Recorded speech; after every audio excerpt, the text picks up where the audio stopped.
और सुरुचि है। और महाराज इन्हीं के यहाँ एक पुत्र हुआ उत्तानपाद का बेटा, उसका नाम है ध्रुव। बात समझना, क्या नाम है? हाँ, ध्रुव जी कब हुए इस पे थोड़ा सा विचार करेंगे, बिल्कुल ध्यान केंद्रित रखेंगे।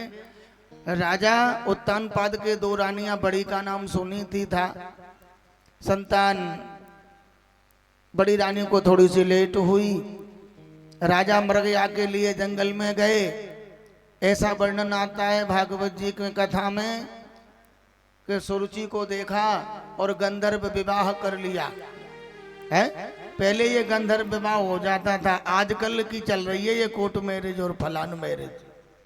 वे शास्त्र के विवाह थे, ब्रह्म विवाह, राक्षस विवाह है, गंधर्व विवाह उस समय ये चलते थे। गंधर्व विवाह कर लिया और बंधुओं जैसे ही सुरुचि को उत्तानपाद घर में लेके आया ना, तो जैसे ही उसने देखा यहाँ तो दूसरी थी, कौन? सुनीति। तो बोली, सुरुचि ने कहा, बोले महाराज बोले ये बड़ी रानी है हमारी।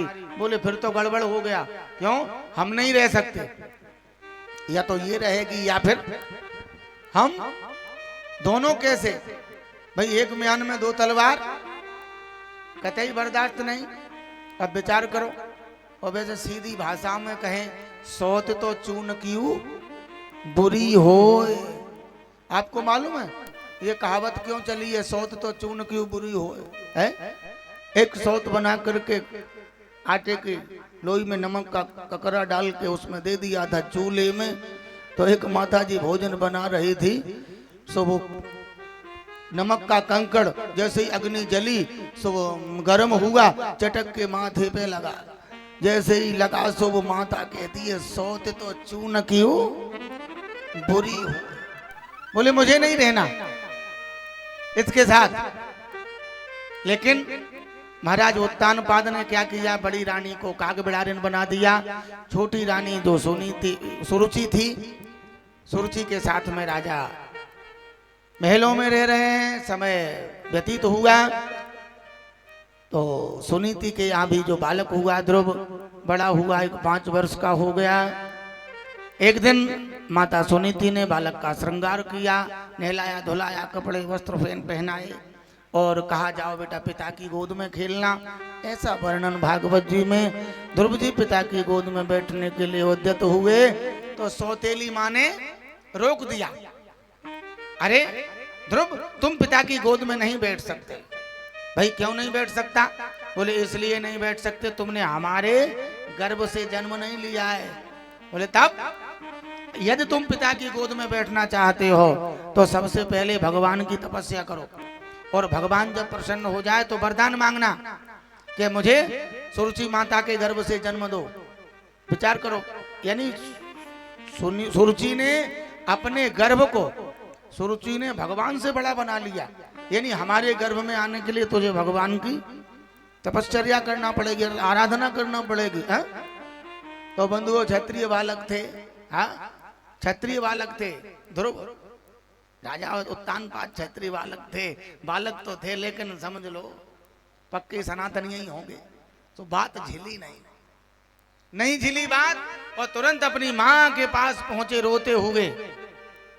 और जैसे ही पहुंचे ना, और कहा, बोले माँ तू मुझे ये बता, सही बता, आज तुझे महल पे काग बिड़ारन बना दिया है पिताजी ने, और आज मुझे सौतेली माँ ने, मौसी ने मुझे डांटा कि तुम पिता की गोद में नहीं बैठ सकते। ऐसा मैंने अपराध क्या किया है, या फिर तेरी गलती क्या है? तो महाराज जब इतना कहा तो सुनीति ने फिर भी अपने बेटे ध्रुव को समझाया, बेटा वो तेरी माँ है, सौतेली है तो क्या, माँ तो माँ ही होती है। विचार करो, देखो उस समय की माँ एक रानी थी सुनीति, इस भारतवर्ष में हुई है। भागवत जी में ये कथा है, सुखदेव जी राजा परीक्षित को सुना रहे हैं। उसने अपने बेटे को समझा करके क्या कहा, बोले बेटा वो तेरी सौतेली माँ है, उसके लिए गलत नहीं कहते, माँ तो आखिर माँ ही होती है, तुझे मालूम है? इसलिए इतना सुंदर उपदेश किया। सुन, पहली गलती तो तेने ये करी है कि तू मुझ दुर्भगा के गर्भ से तेने जन्म लिया। अरे तुझको तो देवता होना चाहिए था, तू मानव बना ही क्यों? ऐसी भाषा से सुनी थी माँ ने उस बालक को समझाया है? और तुझे मालूम है बेटा, पुत्रवती युवती जग सोई, तेरी माँ ने कहा है भगवान का भजन कर, बिल्कुल ठीक, तू कर। रामचरितमानस में लिखा है पुत्रवती युवती जग सोई और रघुपति भगत जासु सुत होई। वही माँ पुत्रवान कहलाती है जिसका बेटा भगवान के चरणों का अनुयायी होता है ना? इसलिए सोई सुंदर सोई सुभग शरीरा और जो छल छाड़ भजे रघुवीरा। वही बालक धन्य है जो भगवान का स्मरण करता है, भगवान का चिंतन करता है ना। बस ठीक कहा है। आज ध्रुव जी महाराज जंगल के लिए तपश्चर्या करने के लिए जा रहे हैं। रास्ते में नारद जी का मिलना हुआ तो नारद जी ने कहा ये तो 5 वर्ष का बालक है? इसकी परीक्षा लें। सो नारद जी ने कहा भाई कहाँ जा रहे हो बेटा? बोले हम तो जंगल में जा रहे हैं भगवान का भजन करने। सो नारद जी ने कहा बोले जंगल में भगवान थोड़े ही ना मिलते, जंगल में भगवान नहीं मिलते, जंगल में तो बब्बरी शेर रहते हैं, चीता रहते हैं, खा जाएंगे, तुम्हारा नाश्ता कर जाएंगे, क्या करोगे? अरे बोले नहीं नारद जी मुझे तो बस भजन करने जाना है।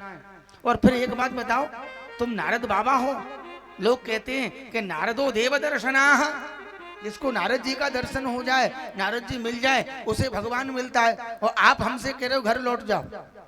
तो नारद जी ने देखा इस बालक का विश्वास तो पक्का है, भगवान को पाने का इरादा बिल्कुल पक्का है। तो नारद जी ने द्वादशाक्षर मंत्र का उपदेश दिया बालक ध्रुव को। ओम नमो भगवते वासुदेवाय, ये द्वादशाक्षर मंत्र है, इसका जाप करना, इसका बस स्मरण करना। ध्रुव जी जंगल में गए, ध्रुवस गलान जपेउ हरि नाउ।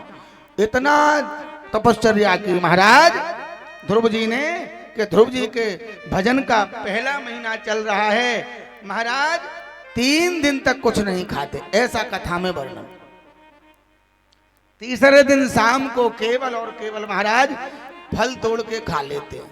दूसरे महीने में 6 दिन तक कुछ नहीं, 6वें दिन केवल शाम को पत्ते खाए।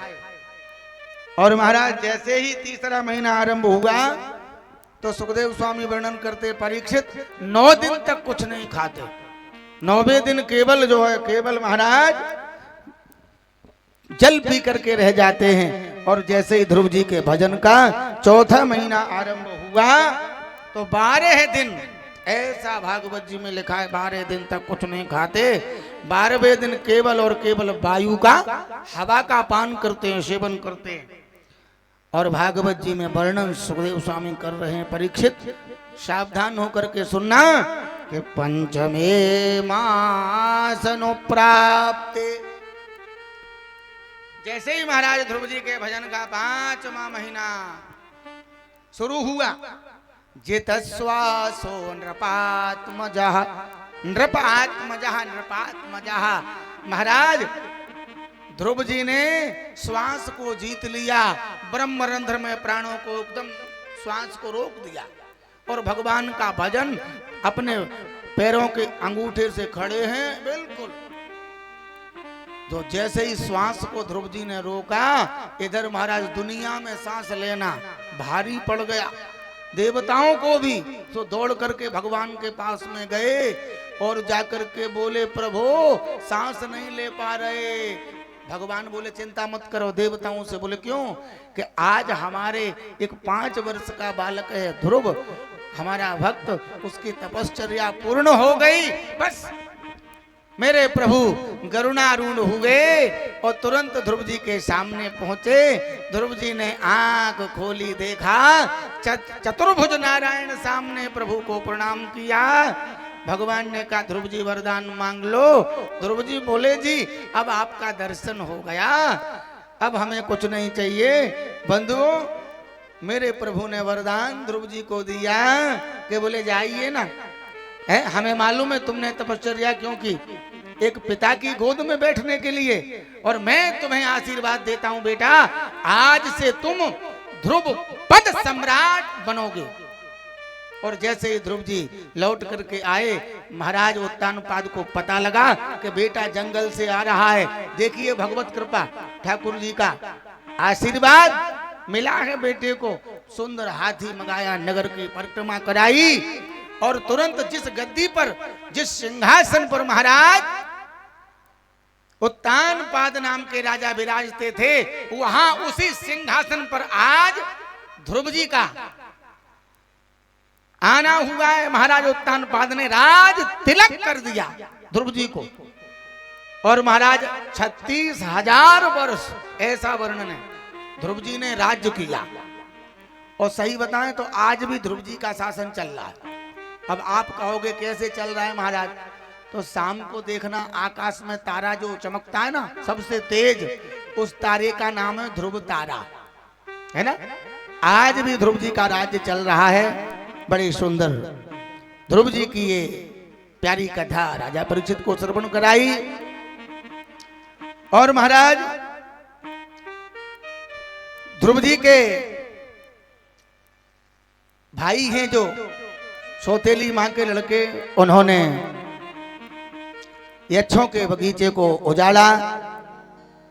महाराज यक्षों ने जब उनको मार दिया तो ध्रुव जी ने तमाम यक्षों को कष्ट पहुंचाया, मारा। तो स्वयंभू मनु बाबा जी हैं, आ गए ध्रुव जी के पास और कहा बेटा तुम्हें तो भगवान का दर्शन हो गया, फिर भी ऐसा करते हो, हैं? ये भगवान के अनुयायियों का लक्षण तो नहीं है, हैं? तो जहाँ पे भगवान की कृपा होती है वही प्रभु को जान पाता है। सज्जनों, जो जान है तह देव जनाई, और जानत तुम्हें हो जाई। जिस पे आपकी कृपा होती है ना, बस वही जान पाता है, अन्यथा भगवान को जानने की सामर्थ्य किसी में नहीं है।